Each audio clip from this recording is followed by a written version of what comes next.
ஒரே இடத்துல 108 சிவன் இருக்கிறது மட்டும் இல்லாம இந்த கோவில்ல கால் எடுத்து வச்சாலே உங்களோட பூர்வ ஜென்ம பாவமும் 7 தலைமுறை பித்ரு சாபமும் நீங்கும்னு சொல்லப்படுது.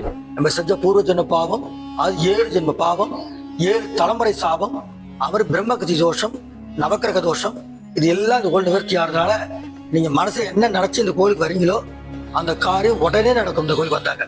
இந்த கோவிலில் இருக்கும் மூலவர் பெயர் ராமலிங்க சுவாமி, அம்பாள் பெயர் பர்வதவர்த்தினி. அது மட்டும் இல்லாமல் பிரதோஷம் அன்னைக்கு இந்த கோயிலை 108 முறை சுற்றி வந்தா 108 கோடி சுற்றி வந்த பலன் கிடைக்கும்னு சொல்லப்படுது. சாதாரண ஒரு லிங்கம் மேற்கு பார்த்திருந்தாலே தோஷம் எல்லாம் நிவர்த்தி ஆகும்.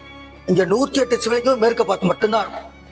தமிழ்நாடு இந்தியாவிலே இந்த ஒரு கோயில் மட்டும் 107 லிங்கம் மேற்கு பார்த்த ஒரே ஸ்தலம், ஒரு ஸ்தலம். ஆனால் உங்க ஜாதகம் என்ன தோஷம் இருந்தாலும் சரிதான், என்ன காரியம் நடக்கணும் சரிதான், இந்த சுவாமிகிட்ட வந்து நீங்க பிரார்த்தனை பண்ணா பரிகாரம் பண்ண உடனே நடக்கும். இந்த கோயிலோட ஃபுல் வீடியோ நம்மளோட யூடியூப் சேனலில் அப்லோட் பண்ணியிருக்கேன், மறக்காமல் போய் பாருங்கள். இதே மாதிரி கோவில் தகவல் தெரிஞ்சுக்க நம்ம சேனலை ஃபாலோ பண்ணுங்கள்.